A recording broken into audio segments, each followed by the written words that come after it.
오늘 예배 재정비라는 제목으로 함께 말씀 나누기를 원합니다. 우리가 2026년도 시작하고 이제 몇 주가 지났는데요. 여러 가지 신앙의 기본적인 것들을 좀 재정비하고 갔으면 좋겠다는 마음이 들어서 오늘부터 시작해서 몇 주간 재정비하는 내용들을 가지고 설교를 좀 할까 합니다. 그래서 가장 기본적으로는 예배 재정비, 또 기도 재정비, 말씀 재정비, 또 관계 재정비, 이러한 내용들로 함께 한 4에서 5주간 정도 우리가 말씀을 나누겠습니다. 그래서 우리가 그동안 신앙생활하면서 하다 보면 흐트러진 것들도 생기고 좀 왜곡된 것들도 생길 수밖에 없거든요. 말씀을 통해서 다시 한번 올바르게 재정비해서 하나님 앞에 아름다운 신앙으로 나아가게 되길 소망합니다. 어느 날 미국 대통령이 출석하는 워싱턴의 한 교회에 사무실에 전화가 걸려왔습니다. 전화를 건 사람은 유명 정치인의 비서였어요. 그는 전화를 받은 목사님께 주일날 대통령이 참석하게 되어 있습니까? 라고 물었습니다. 그러자 목사님이 이렇게 대답을 했대요. 대통령이 참석하시는지는 잘 모르겠는데 하나님은 꼭 오십니다. 그 때문에 많은 사람들이 예배에 참석하게 될 것입니다. 짧은 이야기지만 이 이야기는 예배에 관련돼서 우리에게 아주 중요한 내용을 전달해 주죠. 대통령이 참석하는 것보다 사실은 하나님이 이 자리에 계시다는 게 중요하지 않습니까? 그리고 예배에 참석하는 많은 사람들은 하나님 때문에 예배의 자리에 나옵니다. 여러분은 어떤 마음으로 이 자리에 나오셨습니까? 여러분들에게 예배란 무엇입니까? 또 예배에 있어서 가장 중요한 것은 무엇이라고 생각해 왔습니까? 우리는 그동안 숱한 예배들을 드려왔죠. 매주 주일 예배 우리가 드리고요. 또 오후 예배도 드리고요. 수요 예배도 드립니다. 또 새벽 기도회로 우리가 모이지만 또 새벽 예배로 드리기도 합니다. 공식적으로 교회에서 한 주간 드리는 예배 수만 해도 한 10개 정도가 됩니다. 거기에 주일학교 예배도 있고요. 또 신방 예배, 개업 예배, 장례 예배, 출산 예배, 돌 기념 예배 등 우리가 살아가는 모든 중요한 마디마디마다 예배가 붙어 있어요. 예배가 언제나 함께합니다. 우리 신앙생활 전부가 예배로 차 있다고 해도 과언이 아니에요. 그렇기 때문에 예배라는 것은 우리 신앙생활에 있어서 매우 중요합니다. 대부분 그리스도인들에게 물어보면 신앙생활에서 제일 중요한 게 무엇입니까? 이렇게 물어보면 거의 대부분 예배라고 대답을 합니다. 그렇다면 이 중요한 예배를, 또 이 많은 예배를 여러분들은 어떤 마음으로 또 어떤 생각으로 드리고 계십니까? 또 예배에 참석하면서 어떤 생각을 가지고 이 자리에 나오셨습니까?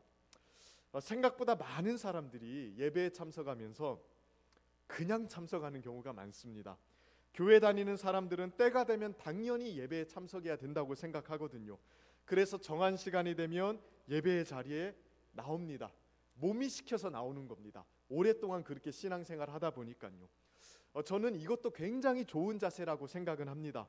그런 습관이 있다는 것은 신앙생활에 있어서 매우 큰 능력이 되거든요. 그러나 한편으로 우리는 예배에 참석하면서 바른 마음과 또 바른 생각과 바른 태도를 가지고 나와야 됩니다. 예배가 시간 계획에 확고하게 자리 잡혀 있어서 때가 되면 예배 가운데 나오는 것, 이것도 너무나도 좋은 신앙의 모습이거든요.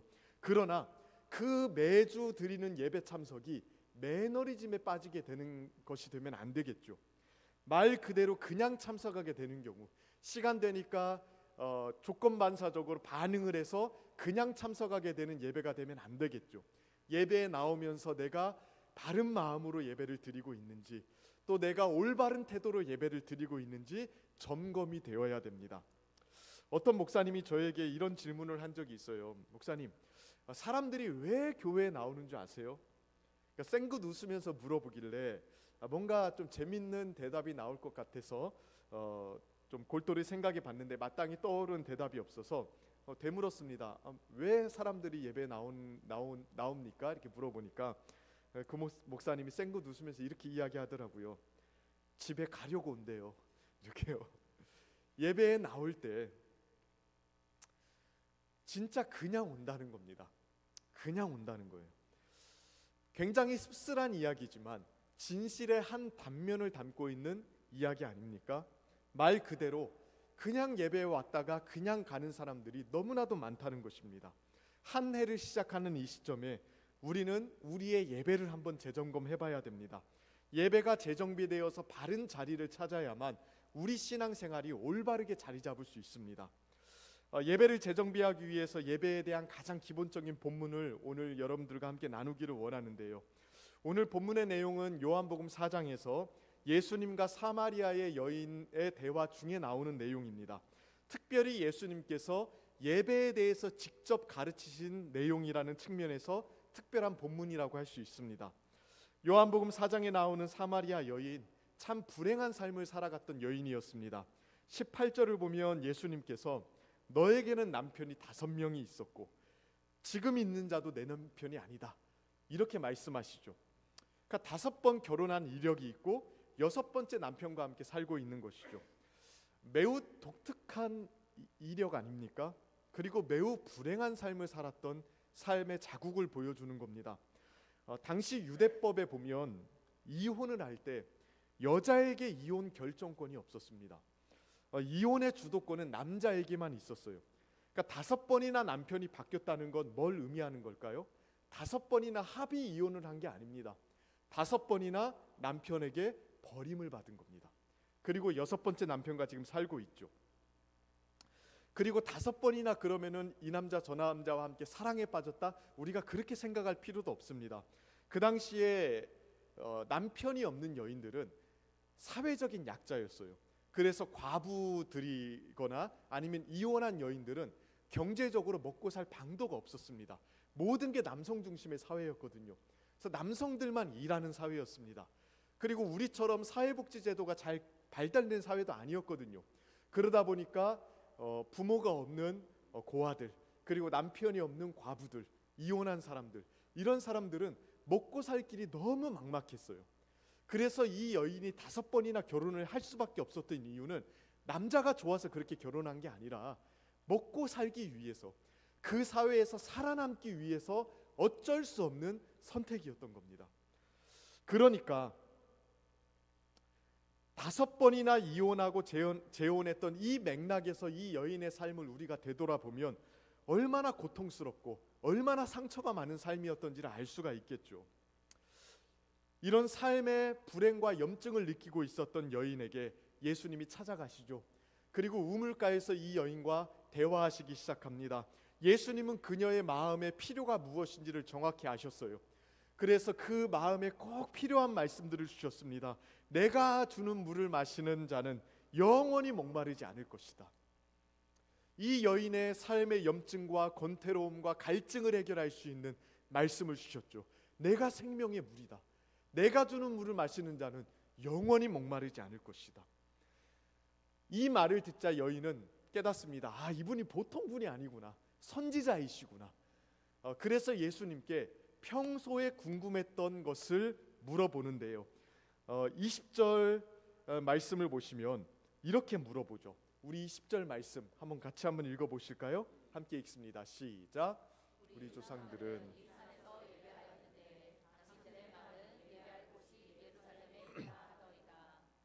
남편이 5번이나 바뀌면서 삶의 지독한 염증과 권태로움을 느끼고 있던 여인이 관심 가지고 있었던 게 하나 있었어요. 예배였습니다. 아마 마음의 갈증을 해소하기 위해서 사람들의 따가운 눈총에도 불구하고 예배의 자리에 나아갔던 것 같습니다. 예배는 이 여인의 삶에 매우 중요한 위치를 차지하고 있었어요. 그래서 그 당시에 유대인들과 사마리아 사람들 사이의 논쟁거리 중에 하나였던 예배 장소에 대한 문제를 물어봅니다. 어디서 예배를 드려야 하나님이 예배를 받으십니까? 이 문제를 가지고 물어본 겁니다. 사마리아 사람들은 구약 성경 중에 모세 오경만 믿었거든요.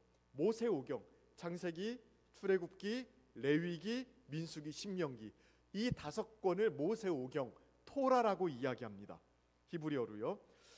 근데 모세 오경에서는 신명기 11장 12장 내용에 보면 하나님께서 그들은 그렇게 봤어요. 그리심 산에서 예배를 드리라고 한 것 같다. 그래서 모세 오경만 믿었기 때문에 모세 오경에서 예배의 장소라고 설명하는 것 같은 그리심 산에서 예배를 드렸습니다. 여기 본문의 이 산이라는 이 곳이 그리심 산을 의미합니다. 후대에 다윗이 법궤를 예루살렘으로 옮기면서 예배 장소가 예루살렘으로 옮겨졌다고 이 사람들은 봤거든요. 근데 모세 오경만 믿으니까 후에 다윗이 법궤를 예루살렘으로 옮겨서 거기가 예배의 장소가 되었다는 건 인정할 수가 없었어요.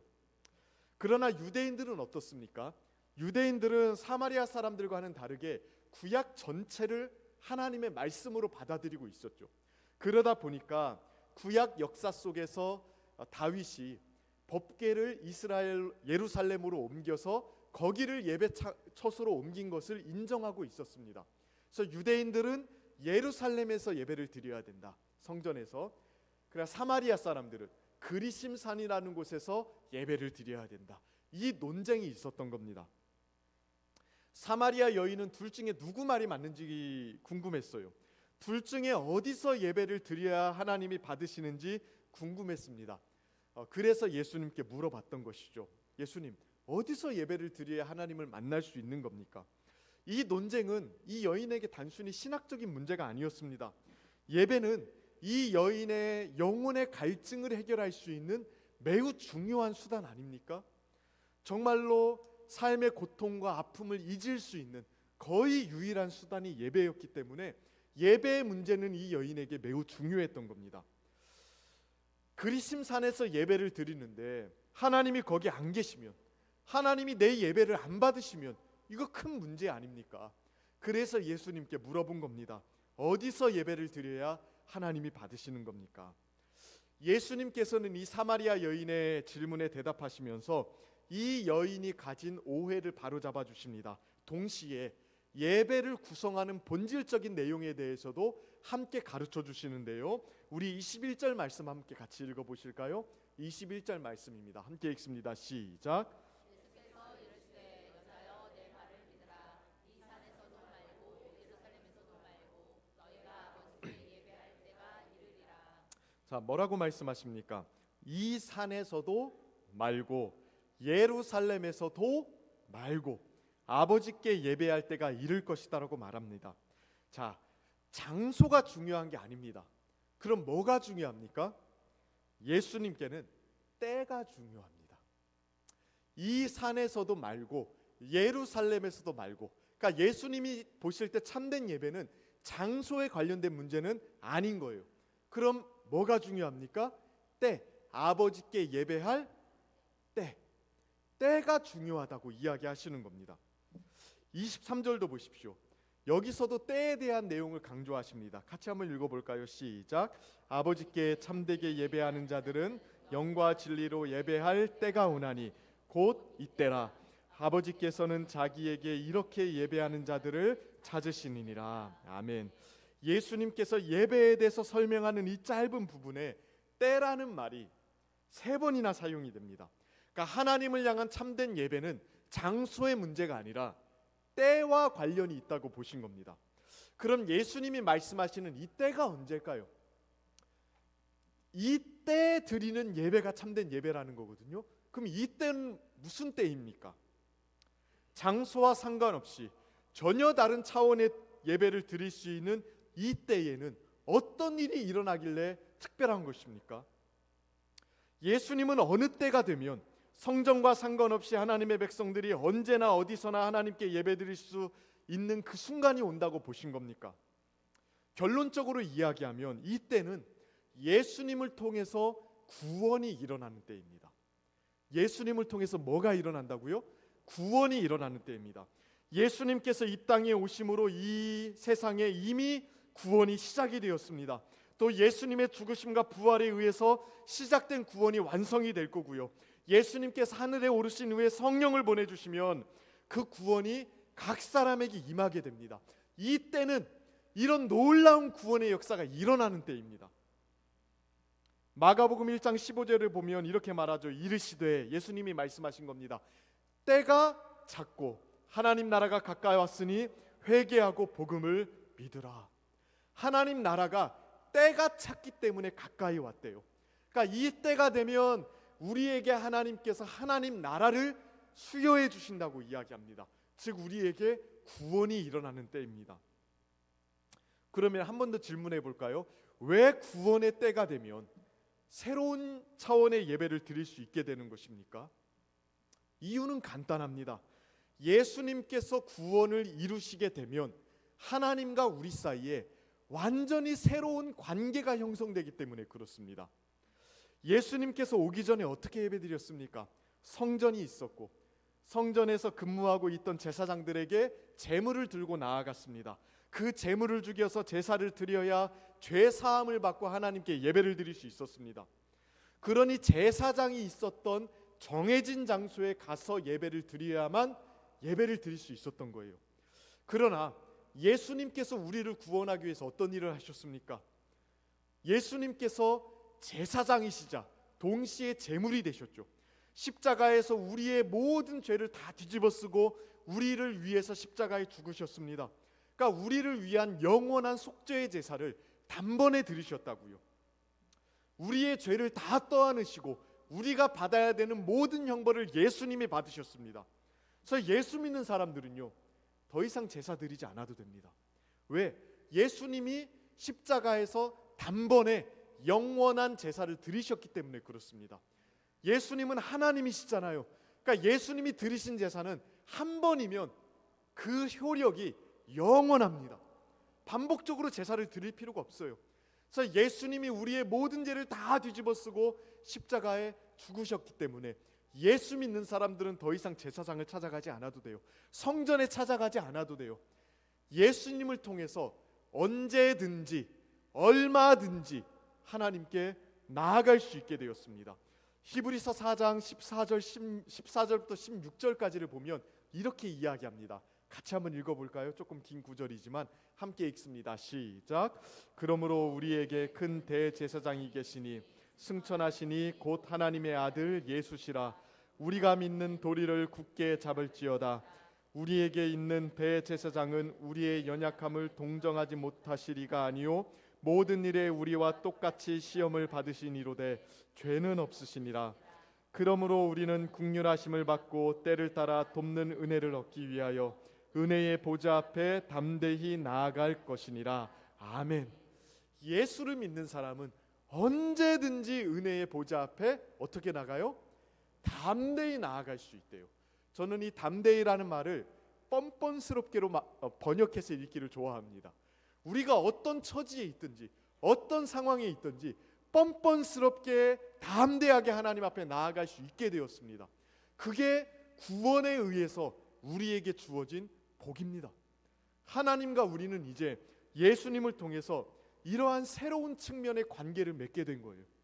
예수님이 완벽하고 영원한 중보자가 되셔서 우리가 어떤 상황에 있든지 어떤 처지에 있든지 우리의 과거가 어떠하든지 일주일 한 주간의 삶이 어떻든지 간에 예수를 믿는 사람들이라면 언제든지 보좌 앞에 나올 수 있도록 해주셨습니다.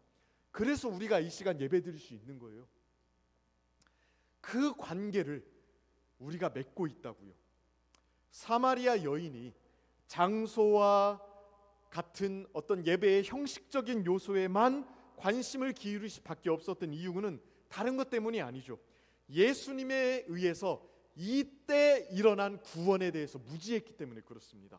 지금 이때에 예수님에 의해서 구원이 일어나고 예수님 때문에 하나님과 새로운 관계를 맺게 되고 예수님을 의지해서 언제든지 얼마든지 하나님께 나아가는 길이 열렸는데 이 여인은 그걸 모르고 있는 겁니다. 그래서 예수님이 22절에 보면 이렇게 말씀하지 않습니까? 너희는, 사마리아 사람들이죠, 너희는 알지 못하는 것을 예배하고 우리는 아는 것을 예배하노니 이는 구원이 유대인에게서 남이라. 그러니까 유대인의 계보를 통해서 하나님께서 온 세상에 구원을 주시잖아요. 사마리아 여인은 이 구원에 대해서 알지 못했습니다.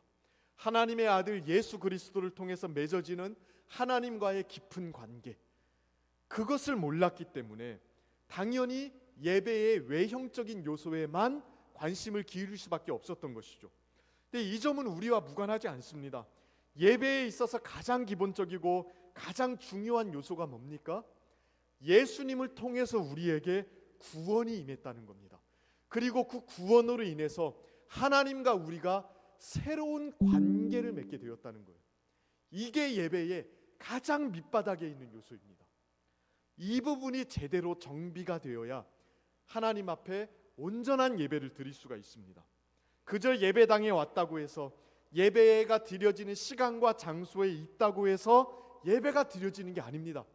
예배의 형식 하나하나에 정성을 들여 참여한다고 해서 예배가 드려지는 게 아닙니다.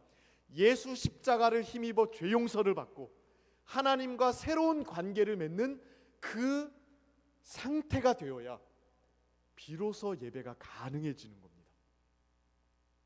그렇게 구원받아서 하나님께 나아가는 사람들만이 예배를 드릴 수 있습니다. 만약에 이 부분이 불확실하잖아요. 그러면 그 사람은 예배의 자리에 참석하고 있어도 예배의 정수를 누리지 못하고 있을 가능성이 많습니다. 예배라는 것은 살아계신 하나님 앞에 언약 백성들이 나아가는 행위거든요. 살아계신 하나님과의 실제적이고 생생한 만남이거든요. 근데 이 만남이 가능하려면 구원받은 자이어야만 합니다. 구원받아서 예수 그리스도를 통해서 하나님께 나아가는 사람이어야만 합니다. 근데 이 부분이 불명확하면 하나님과 생생하고 깊고 온전한 만남이 가능하지가 않습니다. 예수 그리스도의 구속을 믿음으로 붙들지 못하는데 어떻게 하나님 앞에 나아갈 수 있겠습니까? 아무리 예전적인 의식에 진심으로 참여한다고 해도, 아무리 집중력을 가지고 집중한다고 해도 예수를 믿는 믿음으로 구원받아 하나님 앞에 나아가는 사람이 아니면 그건 진짜 하나님 앞에 나아가는 게 아닙니다. 내가 곧 길이요 진리요 생명이니 나로 말미암지 않고는 아버지께 나아갈 수가 없다. 예수님이 말씀하지 않았습니까? 그러니까 예수님을 통한 구원이 아니면 아버지께 나아갈 수 있는 방법이 있다 없다? 없다. 그게 성경이 가르치는 예배에 대한 가장 기본적인 진리입니다. 아더 핑크라는 사람이 이렇게 이야기했습니다. 예배는 구속받은 자들의 행위다. 아주 명쾌한 정의죠. 예배는 구속받은 자들의 행위다. 예수 그리스도를 통해서, 그분의 십자가 제사를 통해서 죄 용서받아서 하나님과 화목하게 된 사람들만 예배를 드릴 수 있답니다. 그럼 이런 생각이 들 수 있습니다. 아니 그럼 구원의 확신이 있는 사람들만 예배의 자리에 나올 수 있는 건가? 구원받지 못한 사람들은 예배의 자리에 나오지 말라는 겁니까? 이런 생각이 들 수가 있죠. 물론 그렇지 않죠. 하나님은 구원받지 못한 사람들에게, 혹은 구원의 확신이 불확실한 사람들에게 예배를 통해서 은혜를 또한 주십니다. 믿으십니까? 예배를 통해서 그들을 새롭게 만나 주시기를 기뻐하십니다. 다른 어떤 것보다 하나님께서 죄인을 일깨우시고 변화시켜 주시고 구원하신 곳은 예배예요, 예배. 그래서 우리가 보통 구원받고 교회 나온다라고 이야기하잖아요. 예수 믿고 교회 다닌다라고 이야기하잖아요.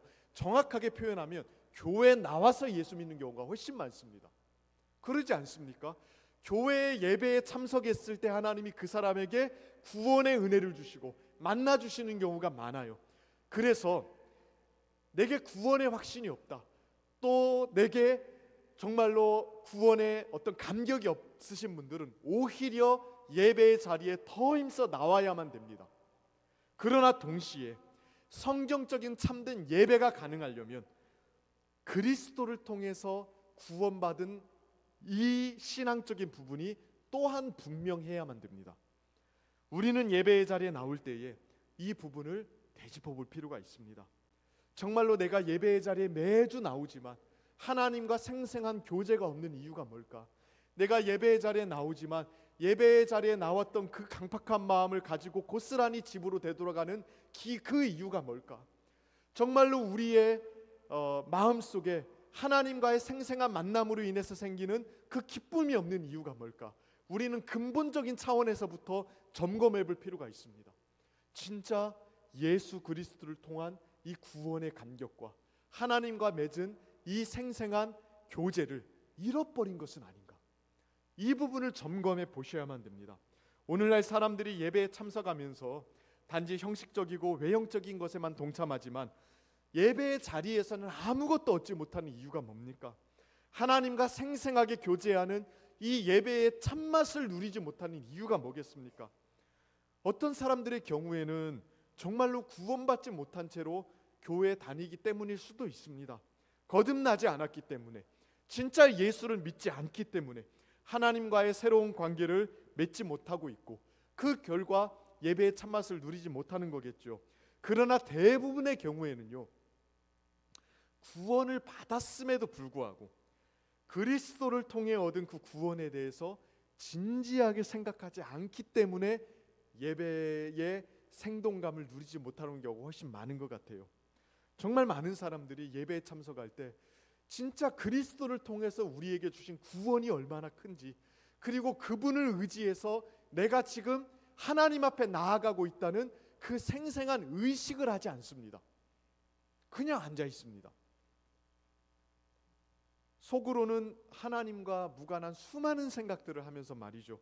사업에 대한 생각, 또 진로에 대한 생각, 뭐 떨어진 주식 생각, 뭐 끝나고 뭐 할까 하는 생각, 오늘 교회 점심 메뉴는 뭘까 이런 생각 등등등, 이런 수많은 생각들을 하면서 예배 자리에 앉아 있습니다. 그러다 지루하면 낙서도 하고요, 주보에 오타도 조금 찾아보고 또 카톡도 하고 뭐 그러면서 예배 시간을 견디는 사람들이 진짜 많아요. 이거는 구원받은 백성들의 복된 예배의 태도가 아닙니다. 진정한 예배가 되기 위해서는 구원을 통해 누리게 된 하나님과의 새로운 관계를 점검해 보셔야 됩니다. 세상에 대한 스위치는 좀 꺼두십시오. 생각을 하지 마십시오. 그리고 이 자리에 들어오실 때는 예수를 통해서 내가 죄 용서 받았다는 사실, 예수님 때문에 감히 나 같은 사람이 하늘 보좌 앞에 나아간다는 사실을 생생하게 의식해야 됩니다. 그러기만 해도 여러분의 예배가 달라질 것입니다. 그렇다면 구원을 통해서 얻게 된 하나님과 이 새로운 관계, 이 새로운 관계의 성격은 뭘까요? 자, 21절 말씀 다시 한번 보실까요? 21절 말씀인데요, 같이 한번 읽어보겠습니다. 시작.